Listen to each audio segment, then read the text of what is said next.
درسته، همین رو میریم اجرا میکنیم. تو این پارت من میخوام بهتون نشون بدم که چطور میشه با استفاده از جلوه‌های ویژه هلیکوپتر رو وارد فوتیجتون کرد و انیمیشنش رو انجام داد به همراه علفزاری که روی زمین قرار داره.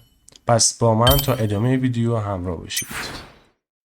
خب بچه، من برای اینکه فوتیج ویدیو وارد کنم وارد تب موشن چرکینگ میشم و از این قسمت حالا من اینو میتونم بعداً تنظیم کنم روی موتور رندر سایکل میذارم روی جی پی یو و از این قسمت هم ببینید اون ویدیویی که شما فیلم میگیرید و تهیه میکنید نگاه میکنید فریم ریتش چنده و فوکال لنثش چقدره. حالا بقیه مشخصات رو هم بعدا میشه تنظیم کرد. الان من روی اوپن میزنم و از اینجا که روشن هست روی این ویدیو میزنم. خب ببینید از قسمت ترک، از قسمت کاملا و لنز، دوربینی که من گرفتم با گوشه گرفتم فوکال لنثش 26. اینو شما در میارید و فوکال لنث رو تنظیم کنید. من اینو میذارم روی 26 و اینا من کوچیکش میکنم تایملاین رو. ببینید این نوار تایملاین به صورت دیفالت روی 250 فریم. خب من حالا لینک پلیلیست VFX یا جلوه‌ای ویژه میذارم این بالا، شما اول حتما رو ببینید. من کامل توضیح دادم. از اینجا ست سین فریمز رو میزنم، میبینید این نوار تایملاین بیشتر میشه. خب تعداد فریم مطابق با همون فوتیج ویدیومون تنظیم میشه، یعنی 473 فریم. این هست ویدیویی که من تهیه کردم. حرکت مثلا زیاد داشته باشه، اینکه چرخشی باشه و دوربین رو دست بخوام حرکت کنم اینو نداره. روی این حساب میگم که از این قسمت ببینید این روی لوکیشن میتونم بذارم روی لوکیشن، روتیشن و اسکیل، ولی نیازی نیست چون حرکت خاصی نداره. میتونم روی همین لوکیشن باشه. تیک نورمالایز میزنم. از این قسمت برگردم به فریم 0. تیک فیچرز من اینجا میزنم. میخوام یه ذره تعداد نقاط بیشتر باشه. خب از اینجا میتونم بذارم روی 32 و ترشولد رو میتونم بذارم روی این مقدار و از اینجا مقدار دیستنس رو بذارم روی 64. ببینید تعداد نقاط بیشتر میشه. حالا از این قسمت، از قسمت ترک، من میتونم اینجا یا شورتکات کنترل تی رو بزنم یا از همین ترک رو بزنم یا از همین قسمت میتونم عملیات ترکینگ کردن رو انجام بدم. من روی این میزنم و ترک رو برای من انجام میده. تا آخر برای من پیش میره و عملیات ترک تمام میشه. همونطور که میبینید من نوار تایملاین رو بذارم بالا، یه ترک خیلی تمیزی هم بهمون میده که خیلی ارور خاصی هم نداره. و از اینجا من وارد سالو میشم. میشه که لوکال فوکال لنت و اپتیکال و رادیو میزنم و برمیگردم روی فریم 0 و صاف کمر موشن رو میزنم. خب سالو ارور 0.15 پیکسل برای من انجام میده. حالا میام پایین این قسمت و اینجا میتونم ستاپ ترکینگ سین رو بزنم تا دوربین من میبینید اینجا ساخته بشه. فقط این که ما باید واسش تعیین کنیم که زمینمون کجاست. خب من اگه ببینید دستتون خورد که این نقاط رو خواستید دوباره انتخاب کنید، میتونید A رو از روی کیبورد بزنید و انتخاب کنید. الان من فقط میخوام نقاط انتخاب کنم. ببینید مثلا من میتونم این قسمت و شیفت رو نگه می‌دارم روی کیبورد، این قسمت و این قسمت رو انتخاب میکنم و فلور رو میزنم و همونطور که میبینید اینجا میتونم ببینید این فلور رو من تشخیص بده. یه ست اورجین وسطش، این میشه ست اورجین وسطش هم انتخاب میشه و زمین ما رو تشخیص میده. الان بهتون میگم. ببینید توسط یه تب دیگه که برم 0 رو از روی کیبورد بزنم و وارد نمای دوربین بشم، فقط این که من اینجا از قسمت دوربین بیام و این اوپاسیتیش یه خورده برام بالا که شفاف بدش بالا بشه. اینم تنظیمات مربوط به دوربین، چیز خاصی نداره. خب اینو من لازمه که بزرگش کنم. یه خورده میتونم بیارمش بالا، اینجا قرارش بدم و ببینید من اینجا پلی رو که بزنم این کامل تشخیص داد و این کیوب با این پلنه روی همینجا فیکس میمونه. این ما دقیقاً عملیات ترکینگ رو انجام میدیم که این اتفاق بیفته. اگه این کار انجام ندیم این روی هوا، ببینید این همینجا رو هوا میچرخه. این دیگه تشخیص میده که روی زمین باید باقی بمونه. خب من نیازی به کیوب ندارم چون میخوام مدل سه‌بعدی هلیکوپتر رو وارد کنم. این پلن هم ببینید من توی اون لینکی که گذاشتم بهتون توضیح دادم که این پلنی که اینجا قرار داره برای ما حکم سایه و ماسک رو میتونه انجام بده، این بک‌گراند فورگراند که روی اینجا قرار داره. خب من مدل سه‌بعدی هلیکوپتر اینجا وارد کردم. ببینید من اگر روی متریال برم این متریال شلوت بشه و روی رندر که برم ببینید این اتفاق میفته. شما باید بیاید از قسمت تنظیمات رندر، از قسمت فیلم ببینید تیک ترانسپرنت رو بزنید، تیک ترانسپرنت گلاس رو هم بزنید، گلاس برای قسمت‌های شیشه ایشه. می‌بینید که تاریکه. خب شما باید اینجا یه HDRI مطابق همین رفلکت نوری که توی این محیطتون هست. الان اینجا هوا آفتابی نیست، هوا ابریه. شما باید یه HDRI مشابه همین رو بیارید یا از همین محیط هم شما میتونید یه HDRI تهیه کنید که من بعدا آموزشش رو میذارم با یه اپلیکیشن توی موقع میشه انجامش داد که دقیقاً هم اسمش یادم نیست، ولی خب بعدا آموزشش میتونم بذارم. و شما از این قسمت ورد خب میایید بالا و قسمت کالر ببینید environment texture رو میزنید، یه همچین رنگی میده اینجا که باید خب تنظیم بشه. من روی اوپن من میزنم. ببینید از این قسمت HDRI که من حالا قبلا گرفتم، مثلا اینجا میتونم یه HDRI رو انتخاب کنم. بچه شما میتونید از توی سایت پلی هاون خب از اینجا میتونید HDRI رو از مستقیم از خود سایت دانلود کنید و وارد بلندر کنید. خب ببینید من HDRI که مد نظرم بود یه دونه دیدم، ببینید اینم میتونه شبیه اون باشه. یکی دیگه که دیدم این بود. ببینید من روی این بزنم، ببینید همین رو من میتونم دانلود کنم. ببینید این قسمت شما میتونید تعیین کنید که فرمتش چی باشه و کیفیتش. اینو تعیین کنم مثلا من 4K میذارم و دانلودش که بزنم همین HDRI رو دانلود میکنم. ببینید من HDRI رو وارد کردم و تاثیر رفلکت نور و محیط اینا رو میبینید باستابه که به هلیکوپتر خورده.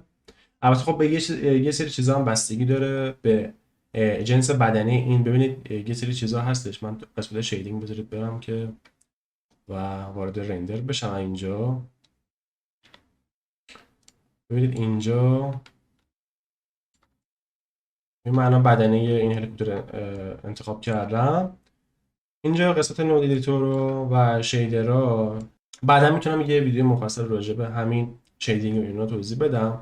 مثلا ببینید اینجا حالا نورش خیلی کمه، یه سری لک قهوه‌ای رنگ داره. این دقیقاً به خاطر اینه که من اینجا بهش اضافه کردم و به میکس شیدر اضافه کردم و در نهایت به متریال اوتپوت یه سری تنظیمات من به این اضافه کردم که اون حالت صاف بودن نداشته باشه، یه خورده مثلا خط و خش اینا داشته باشه، جزئیات داشته باشه که طبیعی‌تر به نظر برسه. این دقیقاً به خاطر همون هستش.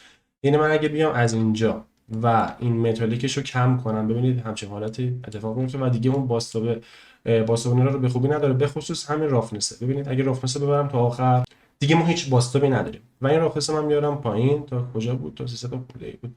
و متالیکش هم که طبیعتاً باید اون قسمت آهنی فلزیشو باید بالا ببرم. این واسه این قسمت رو جای دیگه شه. خب مثلا قسمت شیشه، ببینید از قسمت شیشه که با آی آر بیشتر کار داریم، اگه من اینو ببرم بالا ببینید همچین اتفاقی میفته. این دقیقاً باید پایین باشه. و برای اینکه شما یه متریال شیشه درست کنید از قسمت ترانسمیشن شما این رو باید حتما تا آخر پرش کنید. خب حالا قبل از اینکه بریم سراغ انیمیشن اینا، من باید یه سری تنظیماتش رو درست کنم. ببینید این یه خورده اجزا ازش جدا. ببینید اینو من اگه بخوام تکون بدم و همینطور شیشهش، اول من شیشه رو وصل کنم به بدنه. ببینید من روی شیشه میزنم و شیفت رو نگه میدارم روی بدنه، کنترل پی رو از روی کیبورد میزنم، ست پنل تو آبجکت رو میزنم. الان این اتفاقی میفته، شیشه به بدنه وصل میشه. برای قسمت پره و بالا همینطور روی من میزنم و روی بدنه کنترل پی و پرنت رو میزنم. برای این قسمت هم که قسمت دومش هست، پره دومی، اینم نگه میدارم و کنترل پی رو میزنم و آبجکت. این دقیقاً به این وصل میشه. الان من کل بادی رو بخوام حرکت بدم، همه اجزای سازندش باهاش حرکت میکنه. اینجا شما میتونید ببینید این قسمت، ببینید من میزنم اجزای سازندش رو شما اینجا میتونید ببینید. ببینید یه کاری که دیگه میتونم انجام بدم، من به جای اینکه روی بادی بزنم و مثلا جی رو از روی کیبورد بزنم که بخوام اینو حرکت بدم، میتونم شیفت رو از روی کیبورد بزنم و از قسمت امتی یه دونه کیوب بیارم. اینو من بزرگش کنم. این چقدر دور شده راستی، بذارید یه لحظه من تریکرسر رو بیارم اینجا و حالا شیفت رو بزنم، یه دونه کیوب بیارم اینجا، اینو من بزرگش کنم ببرمش بالا، این بیارمش روی این که هنگ نکنه. اینو من بیارمش دقیقاً اینجا که توی محور وای فکر میکنم. ببینید من میتونم بدنه رو انتخاب کنم و این کیوب رو انتخاب کنم، کنترل پی رو از روی کیبورد بزنم و این رو هم پرنت کنم. به این اتفاقی که میفته من کل این کیوب رو انتخاب میکنم و اینو میتونم حرکتش بدم، یعنی کنترلش بهتر میشه. حالا ببینید این قسمت پره که هست، خب این قسمت مرکز ثقلش که این نقطه رو که میبینید، حالا اگه هر جایی غیر از اینجا بودش خب فرقی نمیکنه، شما چون این قراره بچرخه. این خیلی نکته مهمه و حتما توجه کنید. از قسمت آبجکت من ست اورجین، این رو حتما بذارید روی اورجین تو سنتر اف ماس، حتما روی این باشه و برای پرده عقبی هم دقیقاً همین کار میکنه. این رو روی کجا؟ ست اورجین و این.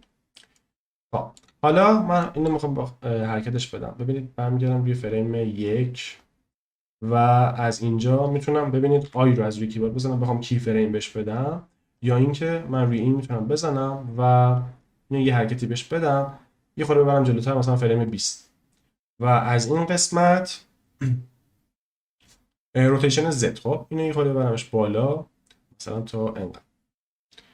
ببینید چه اتفاقی میفته، این حرکت رو داره دیگه. خب البته میتونم یه ذرم باز بیشتر حرکتش بدم، تا همینجا کافیه. حالا این قراره تا آخر بره دیگه. به جای اینکه بیام این کی فریم رو تا آخر پیش ببرم، یه کی فریم بهش دادم که فقط برم تو قسمت گراف ادیتور. خب ببینید چی بودش، زد بود، روتیشن زد. از اینجا انتخاب میکنم از قسمت مودیفایر رو. اگه از اینجا خوب نمیاد بذارید من برم تو قسمت انیمیشن کو. از اینجا میتونم وارد بشم و از اینجا گراف ادیتور رو بزنم اینجا که شما بتونید بهتر ببینید. این خود ببرمش این و ببینید از قسمت مودیفایر ها ما همون اینیم. از اینجا من میتونم بهش سایکل رو بدم، اینو بذارم ریپیت ویت آفست، این یکی هم ریپیت ویت آفست. ببینید اتفاقی که میفته. الان برگردم اینجا. خب حالا من از اینجا پلی رو که بزنم، ببینید این دیگه تا آخر پیش میره، چون ما اون مودیفایر سایکل رو بهش دادیم. این دیگه تا آخر برای ما چرخشش رو انجام میده. خب برای این قسمت هم دقیقاً همون کارو انجام میده. ببینید من میتونم اینجا بهش یه کی فریم بدم و اینو یه حرکتی بهش بدم. اون ور رفتش. ببینید از اینجا فریم 0، اینجا ما یه حرکتی بهش میدیم، یه خورده میرمش جلو و از اینجا یه خورده بهش حرکت میدم و میتونم دیگه قطع کنم و از قسمت مودیفایر رو بهش یه سایکل میدم و ریپیت آفست و این یکم ریپیت وید آفست. اینه که بزنم میبینید این دیگه واسه خودش حرکت رو انجام میده. حالا بذارید یه دسته برگردم عقب‌تر. اینو من پلی رو بزنم، ببینید اگه من اینو جی رو بزنم و اصلا فرق نمیکنه روتیشن رو بزنم، این دیگه به راحتی میتونیم واسش انیمیشن رو انجام بدیم. اما حالا بریم سراغ خود انیمیشن. خب این یه تنظیماتی رو باید انجام بدیم واسه انیمیشن که به راحتی بتونیم مثلا همین من کیوبیکی گذاشتم کنترل انیمیشن رو به راحتی انجام بدم. خب حالا تنها کاری که میمونه اینه که کی فریم بدیم و اینو اوکیش کنیم. ببینید من از اینجا همیشه یه چند تا پنجره درست کنید که قشنگ کنترل داشته باشید. من دو تا راه دارم. یکی این که میتونم یه کرو بیارم و طبق مسیری که تعیین میکنم این هلیکوپتر تو اون کرو بره، یا که همینجوری دستی هم میتونم، فرقی نمیکنه. فقط کافیه همین کی فریم رو بزنم و اوکیش کنم. خب من میتونم مثلا اینو ببرمش عقب‌تر، یه خورده اینور بیارمش، یه خورده بالا و بچرخونمش مثلا اینجا مثلا حرکت کنه، یه خورده باز عقب‌تر، یه خورده اینور. ببینید من روی این میزنم و از اینجا یه حرکت، یه چرخش ریزی بهش میدم و مثلا میارمش توی فریم 100. خب البته اول میتونم یه کاری کنم، یه پریویو داشته باشم که این چقدر مثلا میاد تو کجا فرود. مثلا من تعیین میکنم تا فریم 300 بیاد بشینه، مثلا اینجا دیگه نشسته باشه. پس مثلا تا فریم 100 یا الی 150 این تا اینجا مثلا بیاد جلو. ببینید من از اینجا اینم بذارمش روی لوکال، اینو هم میتونمش بیارمش یه خورده جلو، یه خورده پایین‌تر، خورده باز این و ببینید من پلی رو که بزنم این میاد اینجا. مثلا یه خورده جلوتر که ببرمش، یه خورده میتونمش بیارمش پایین، دوربینم که همینجوری میاد پایین و اینجا بهش یه چرخشی هم بدم و یه خورده بیارمش جلو و به سمت پایین. بذارید من اون پلنی که گذاشته بودم اینجا، ببینید از این قسمت الان من روی پلنه بزنم اینجا، یه متریال بهش بدم، این نوری که میفته اینجا. خب اینو باید یه خورده درجهش شما بیارید پایین و از اینجا شما میتونید ببینید. خب این پلنه دقیقاً به خاطر اینه، این البته خیلی هم فاصله داره. ببینید اینو من باید بیارم خورده بالاتر. این پلنه دقیقاً سطح زمین نشون میده دیگه. اینو من میتونم بیارم بالاتر که دقیقاً کجا دیگه بخوره به زمین. من از اینجا میتونم ببینم، تعیین کنم که کجا باید بیاد زمین. البته من اینجا چون کی فریم اوتو کی فریم فعال بود، اینو من پاک میکنم. خب ببینید اینجا من گفتم تا نهایتا 300 دیگه میاد پایین. خب پس من اینو یه ذرم باز میتونم بیارم جلو و یه خورده بیارمش پایین تا اینجا. ببینید برای من تعیین کرده. مثلا فریم قبلی تر، فریم قبلیه رو میتونم یه همچین حالتی بهش بدم، اینجوری همیشه فرود میاد دیگه. حالا ما که خلبان نیستیم ولی خب ببین اینجوری میاد و اینجوری فرود میاد. این تا اینجا. ببینید برای اینجا من میتونم یه حرکت یه حرکت به این شکل داشته باشم. بذار ببینم اصلا چجوری میشه. یه حرکت داره به این شکل میتونم داشته باشم که اینجا که میاد یه همچین حرکتی هم داشته باشه.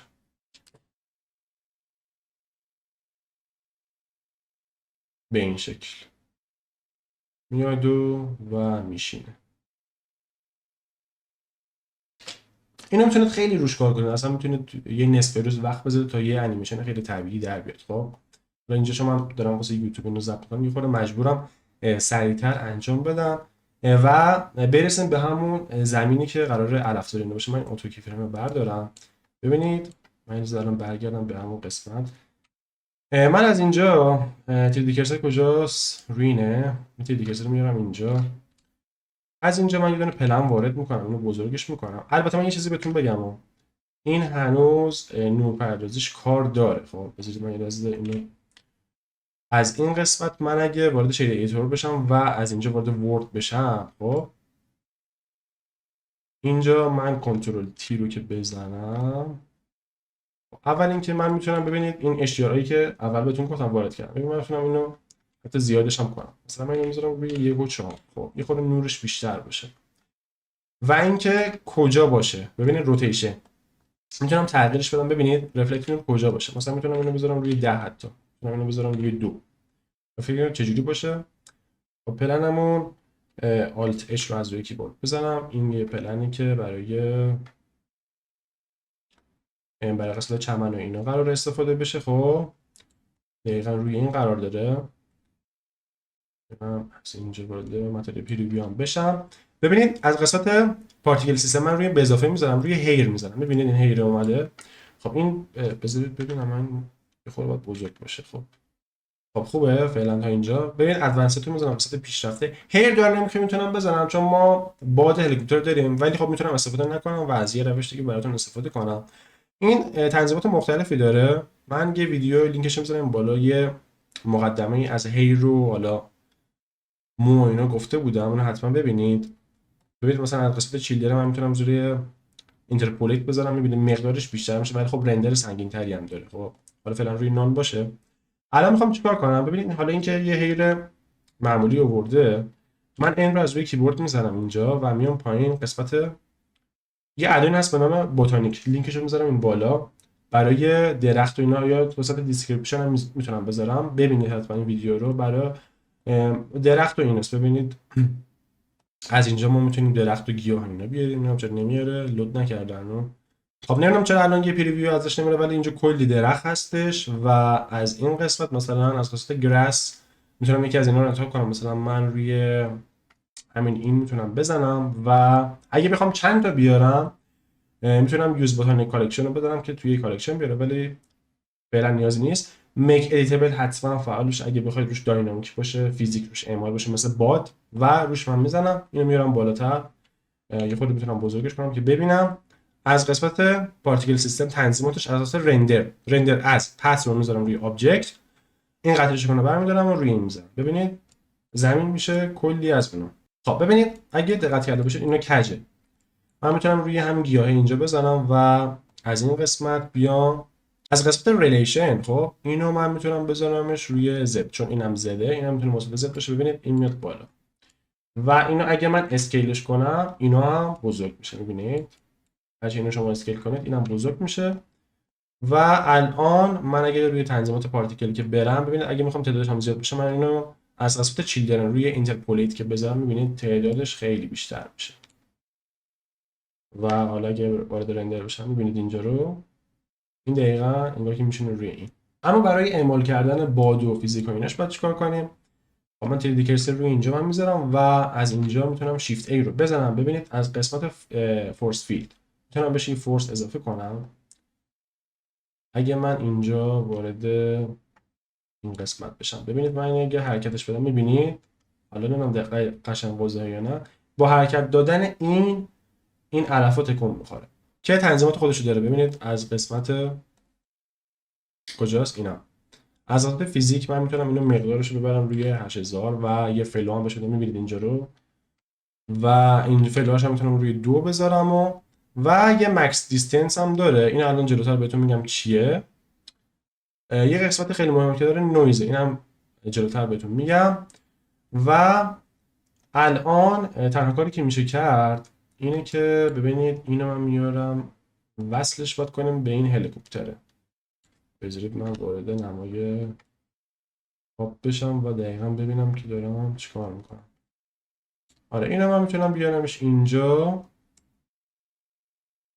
و چیکار کنم، روش نگه دارم و روی این کیوبه و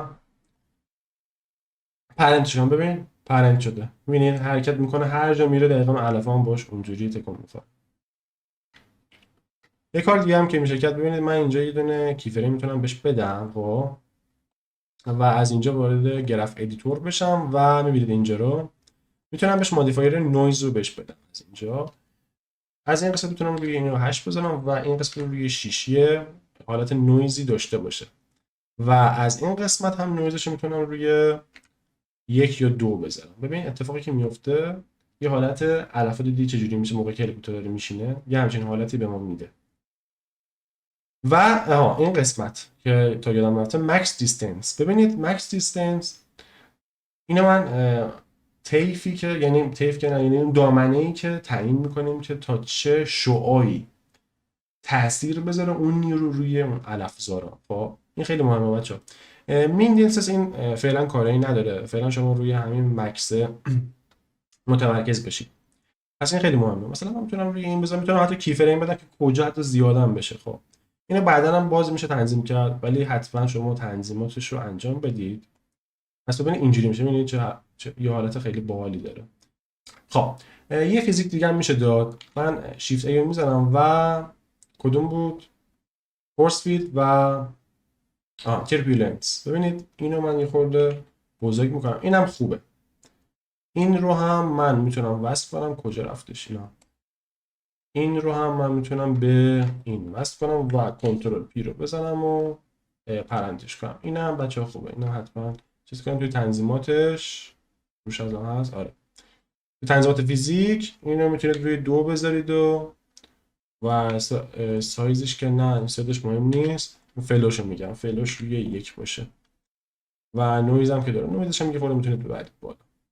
این هم اتفاقا مکس دیستنس هم داره، میتونید بزنید و به اینم یه مکس بدید. اینم افکت خوبیه و نتیجه نهاییش میشه. مثلا اینو اگه بخوام برگردم اینجا ببین باز اینا حالا رندر که بگیریم قشنگ معلوم میشه که چی به چیه.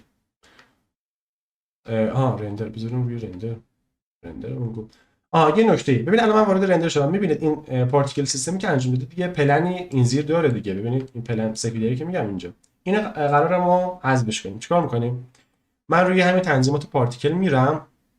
ببینید خوب دقت کنید، خودم اگه یادم رفته شده قسمت این شو امیتری که روی رندر هست این نه میاد پایینتر، ویو دیسپلیس. شو امیتری که برای ویو پورت دیسپلی اینو شما غیر فعال میکنید. حالا اگه من برگردم اینجا ببینید اون خاکی که حالا یا خاک یا زمینی که با فوتیجمون گرفتیم اون رو نشون میده. ببینید با این روش میتونید اونو حذف کنید. ببینید چقدر طبیعی یه همچین نمایی رو میتونید درست کنید. خب اما برای خروجی گرفتن هم قسمت تنظیمات که اولا گفتم گذاشتم روی سایکل و روی جی پی یو. از این قسمت من مکس سامپل گذاشتم روی 16، بیشتر هم میشه گذاشت روی 3264 هم میشه گذاشت، ولی خب من مطمئنم یه رندر سنگینه چون کلی هم که پارتیکل علفزار اینو داره. دینویز هم تیکش فعاله. موشن بلور حتما فعال کنید. ببینید موشن بلور برای چیه؟ اینجا این هلیکوپتر خب داره پرواش تکون میخوره دیگه، حرکت داره. ببینید اگه موشن بلور نباشه این به این شکل، اگه موشن بلور رو شما فعال کنید هلیکوپتر اون پرواش بلور میشه. خب ظاهر طبیعی تری داره. خب اینو حتما شما پس فعال میکنه دیگه. چیا باید بهتون بگم؟ ترانسپرنت که حتما فعاله، هم که بیکه که. و از قسمت لایت پث از اینجا اگه حالا دیدید که یه خورده نویز اینا داره، از این قسمت ببینید توتالش روی 12. دیفیوزر میتونید بالا ببرید، گلاسی برای قسمت شیشه اینا میتونید روی 8 یا 12 حتی بذارید که مجموع اینا بکنید 24. خب ترانسمیشن هم برای قسمت 6 است 12. اینم که ولوم واسه قسمت موقعی که مه و اینا داریم و اینجور چیزا. و همینه تا اینجا. این اشاره هم که بهتون گفتم که شما انجام میدید. و اما برای قسمت آوتپوتش گفتم سی فریم فول اچ دی میاد پایینتر. ببینید فریم استاتش تا اند 473 فریم کلنه و این هم که فولدری که روش قرار خروجی انجام بشه و پی ان جی و پشتش هم که ترانسپرنت. یه چیزی هم باید بهتون بگم، ببینید از قسمت کامپوزیتینگ اینجا خودم حالا تنظیم کردم. خب اگه میخواد که پشت صحنه بیفته، البته من توی ویدیوهای قبلی بهتون گفتم، اینو باز برای بار فکر کنم پنجم ششم دارم بهتون میگم، اگه فقط میخواد که همون فوتیج پشت ترانسپرنت باشه، همین رندر لیر رو خب وصلش میکنید به قسمت کامپوزیت. اگه نمیخواید این آلفا اوور رو میارید و اینو وصل کنید به این ایمیج و این ایمیج رو وصل کنید به این کامپوزیت. من اینو قبلا توضیح دادم، اینجا دارم یه بار دیگه بهتون میگم.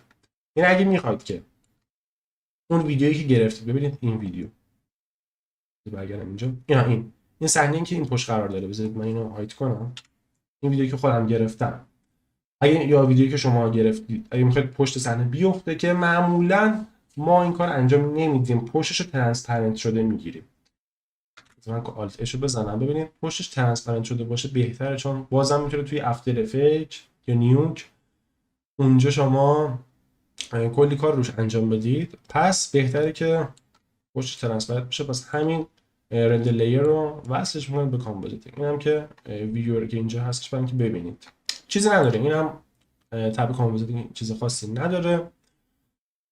چیزش هم که بهتون گفتم و همین رندر انیمیشنی که بزنید دیگه رندر رو میگیره و نتیجه هم که هم اول ویدیو هم که بهتون نشون دادم چیه. خب بچه‌ها الان من وارد افتر افکت شدم. من روی این دابل کلیک میزنم و اینو وارد میکنم، بعد این روش هم وارد میکنم و اینو میندازمش اینجا. ببینید این میشه فوتیج من. حالا اون گرد خاکر رو میخوام بزنم توی بلندر هم میشه درست کرد، ولی واقعا سنگین میشد و الان من وقت رندر گرفتنش ندارم. میخوام یه تکنیک دیگه هم بهتون بگم که چجوری میشه. ببینید یه سری فوتیج هست میتونید توی سایت دانلود کنید، مثلا این داست و شاک ویو که من دانلود کردم، ببینید یه همچین چیزایی داره، یه همچین گرد خاکایی داره. اینا رو میتونید بهش اضافه کنید. مثلا من میتونم کدوم بود 5، حالا مثلا من میتونم اینو بیارمش بندازمش اینجا، باید قشنگ کامل تنظیمش بکنم. خب این حالا تنظیم نیست، تنظیمش بکنم و میشه مثل همون ویدیو اول که فاینالش بهتون نشون دادم. خب یا اینکه قسمت شاک وب هم چیزای باحالی داره، اگه همچین حالت گرد خاکی داره، پشتش هم ترانسپرنت، یعنی من اگه اینو بندازم اینجا یه همچین، البته خب این برای فکر کنم امپجار و ایناست، خب اون دیگه خیلی زیاده. توی بلندر هم میتونه درست کنید. من میتونستم مثلا جدا درست کنم دیگه، با مثلا الفسرا نمیتونم چون واقعا رندرش سنگین میشد. میشه جدا درست کرد با گرد خاکو و دوباره به صورت چند تا لایه که هست میشه به این اضافه کرد. خب اینم از وی اف ایکس هلیکوپتر و فرود اومدنش و پروازش و اینا. برای دیدن ویدیوی بیشتر به کانال رو سر بزنید، کانال رو سابسکرایب کنید، ویدیو رو دوست داشتید لایک کنید و تو قسمت کامنت حتما نظرتون بنویسید و تا یه ویدیو دیگه.